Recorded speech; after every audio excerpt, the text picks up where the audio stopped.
Hi. If we haven't practiced together before, my name is Sam. Welcome to class.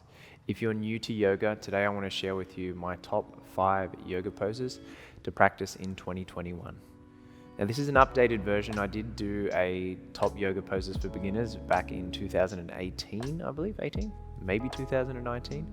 But I wouldn't even bother scrolling back to look at it because it looks like it was filmed on a potato and it looks like the audio was coming from underwater. So hopefully in 2021 the production quality is far better, but a lot of the poses are going to be similar because these are poses that I practice myself almost every day, and they're poses that I believe that almost everybody can practice every day. You won't need anything in today's practice. If you have a yoga mat, it'll come in handy, but just know the floor will do just fine. So if you're ready to practice, we'll get right into it.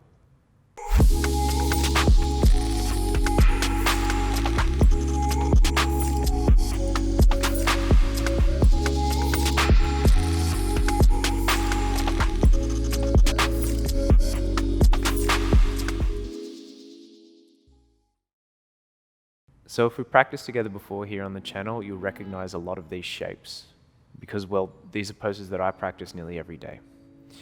Especially in our modern bodies, we spend a lot of our time toes curled up in shoes, hunched over a desk, a steering wheel, or maybe catching the train, or even just staring at a screen. So these are poses that I feel really hit all those common problem areas of the body in the least amount of time.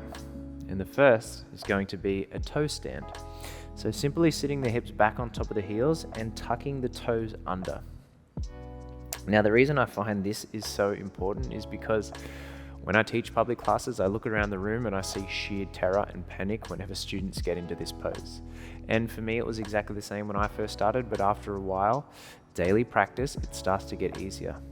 We spend majority of our life on our feet. They are the thing that is connected to the earth most of the time. So if we're not connected to our feet, how can we connect to the earth itself? So when you tuck the toes under, you may need to manually tuck under your pinky toes just so all 10 of those toes are tucked under. And the idea is just to stay calm, simple as that. Sit up nice and tall, pull the shoulders back, find a comfortable place to rest your hands, and just let yourself be here.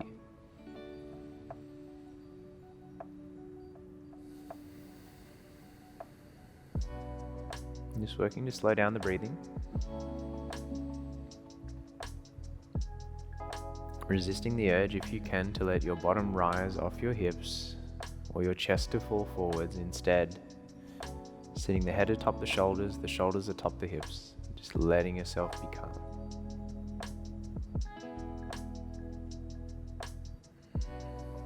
In some yoga circles, they refer to this shape as fire toes pose, and you will understand why in just a moment.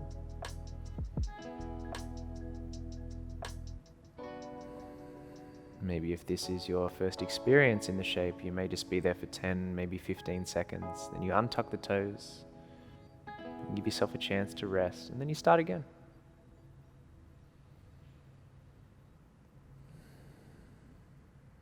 And for today, we're just going to be here for another 10, for 9, 8, 7, 6, for 5, 4, 3, on 2, take one last breath.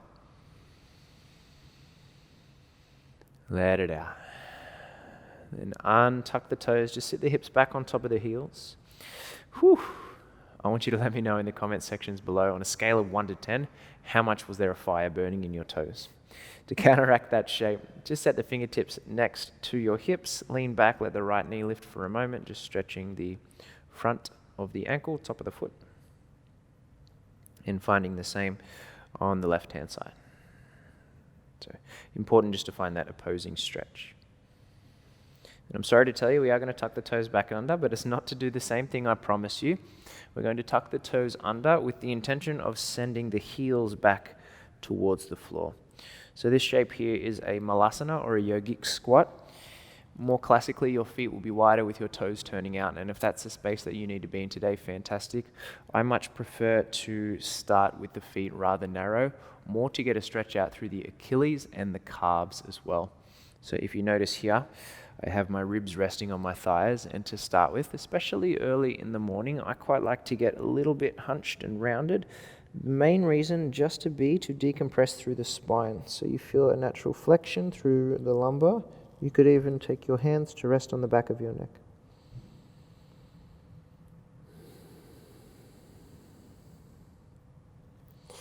Maybe when you start, your heels are naturally rising off the mat due to perhaps a lack of ankle flexibility, but again, that is something that will get better over time.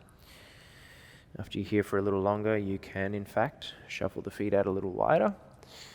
Perhaps rest your palms together, elbows inside the thighs, tailbone descending, crown of the head ascending. Notice now I'm trying to move away from that hunched shape, instead shoulder blades drawing back, chest rising. So super beneficial for mobility through the ankle joint, strong flexion through the knee joint, and a little external rotation and compression through the hips. So important for all over mobility through your legs from hips down towards the ankles. And because we've warmed up the toes as well, we're definitely feeling a little more connected to the feet.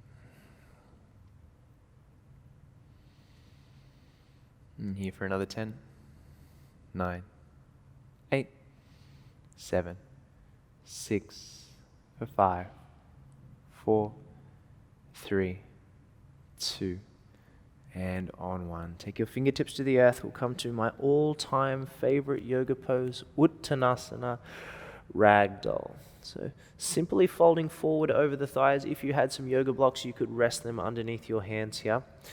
Because we just came from that Malasana, we'll pedal out through the feet for a moment just to feel some natural blood flow and energy shift through the legs. Now a more natural stance in this shape. Think about your feet being hip-width distance apart, 10 toes facing forward.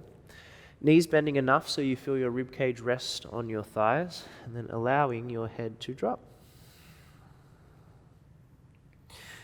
So you could absolutely just catch hold of opposite elbows here. You'll notice if you are super tight through the hamstrings, the natural tendency is to lock out through the knees, but then the torso really lifts far away from the thighs. So think about knees bending to let ribcage rest on thighs, head dropping heavy. Now this is a pose that I practice every single day for minutes at a time. It's so beneficial to let that blood, that energy flow from your hips down towards your heart and your head.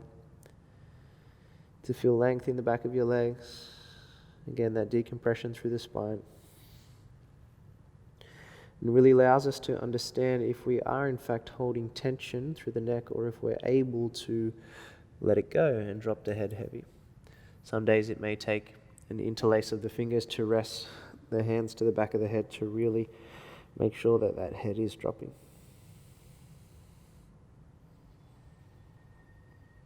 The longer you're here, perhaps the legs start to get a little straighter, but again, just noticing if your rib cage starts to lift away from your thighs, you try and let those two stay connected.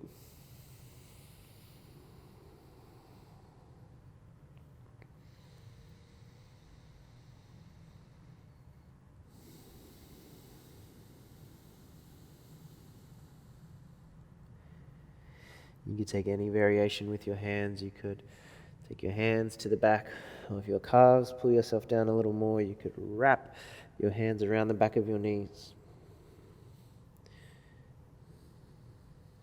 You could explore some of the more classical variations. Padangustasana, by catching hold of big toes with first two fingers and pulling yourself down over the thighs. Or potentially Padahastasana, standing on the palm of the hands, again, folding forward over the thighs. For today, we'll be here for another 10, 9, 4, 8, 7, 6, for 5, 4, 3, 2, and 1. Take a halfway lift, breath in. From here, bend the knees, come back through your Malasana. Give yourself a moment, let your head lift.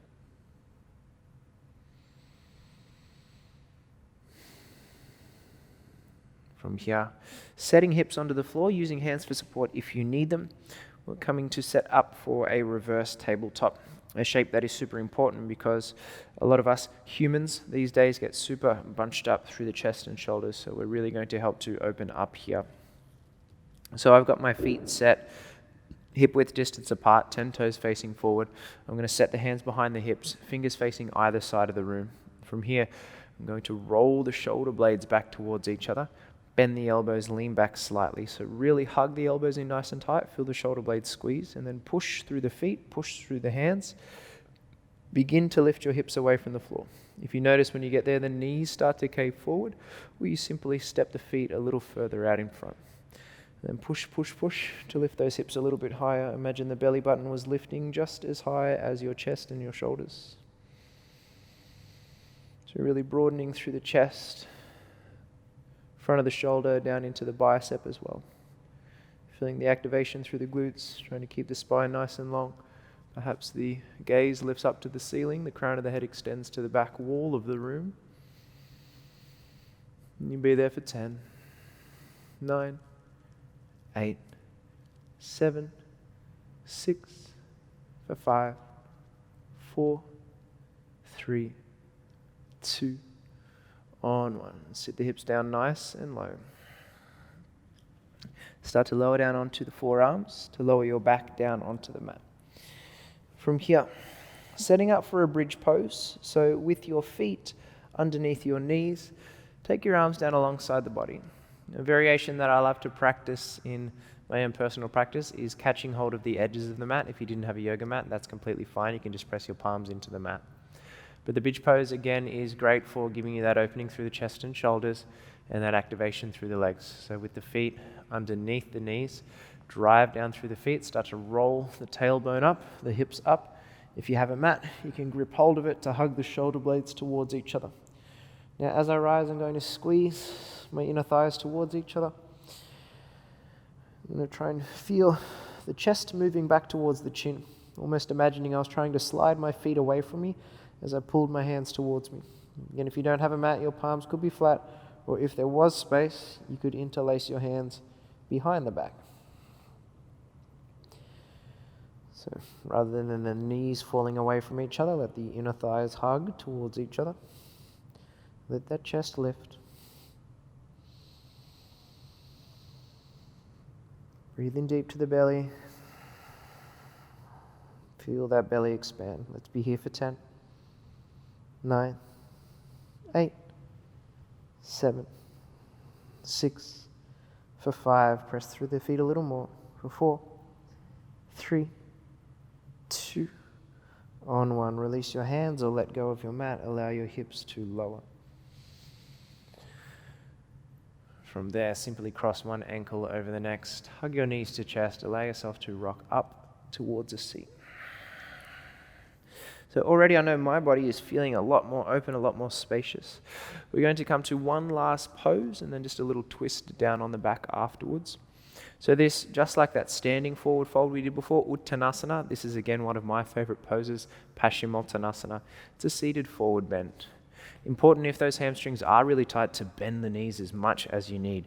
You could rest a towel, a pillow, a blanket underneath the knees just so you know the legs are not going to lock out.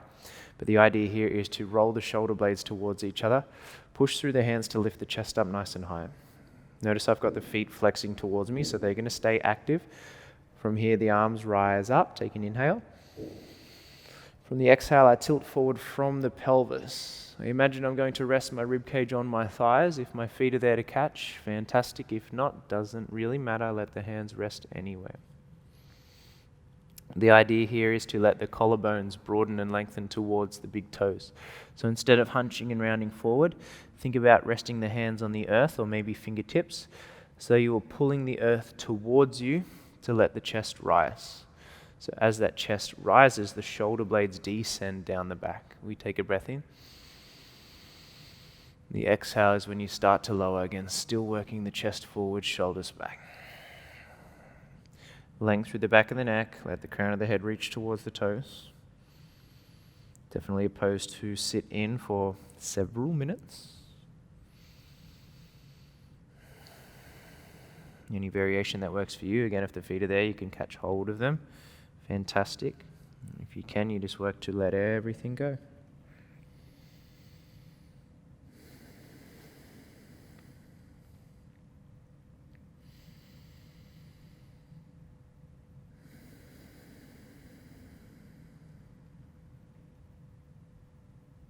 Take one last breath in.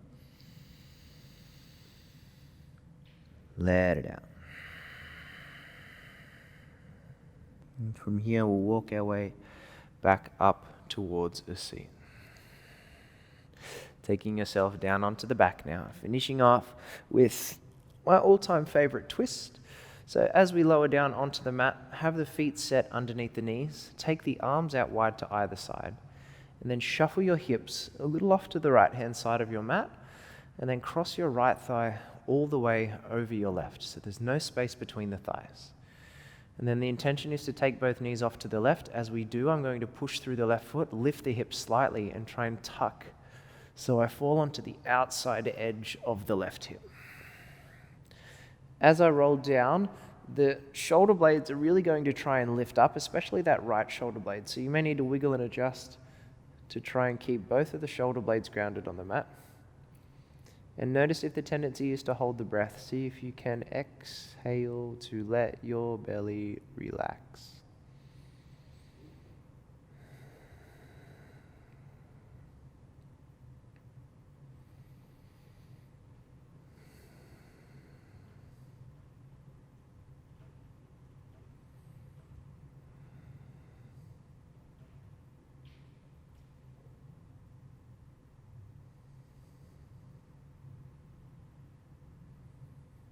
And be here just for another 10 seconds.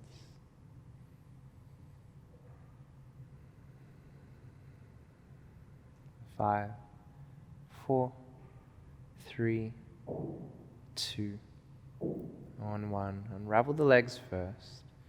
As you bring the hips back towards center, to reset, let your hips shuffle a little more to the left-hand side, crossing your left thigh all the way over your right, no space between. And as you spread the arms out wide, push through your right foot, lift the hips slightly to tuck under and fall off onto the outside of that right hip.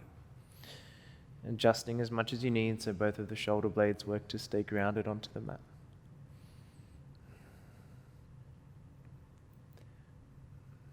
So super beneficial to finish your practice with these supine twists down on the back. Restorative in a sense that gravity does the work. You're able to be heavy. The eyes can naturally soften shut.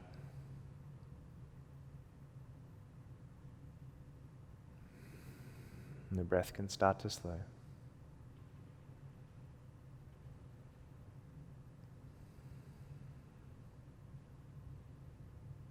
Here, just for a 10, 9, 8, 7, 6, 5, 4, 3, 2. Full breath in. And on 1. Unravel the legs, come back through center. Hug knees in towards your chest. Cross one ankle over the next. Wrap your hands around the shins. Gently bring yourself up towards a seat. Nice work. So a selection of my personal favorite yoga poses. Poses that I think can be done every single day. Poses that I think can be done by almost every single person. If you have a body and you have a floor, you can practice. So I want you to play with these poses.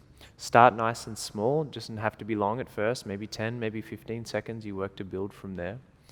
And I want to know in the comments section below if you practice yoga, if you like the poses, if you have your own personal favorites you think beginners should play with, and why you like those poses. So let's have a discussion in the comments section below. If you did enjoy the practice, please subscribe to the channel and also like the video. And if you have any suggestions for future videos, you can leave those below as well. As always, thank you so much, and I'll see you again soon. Peace.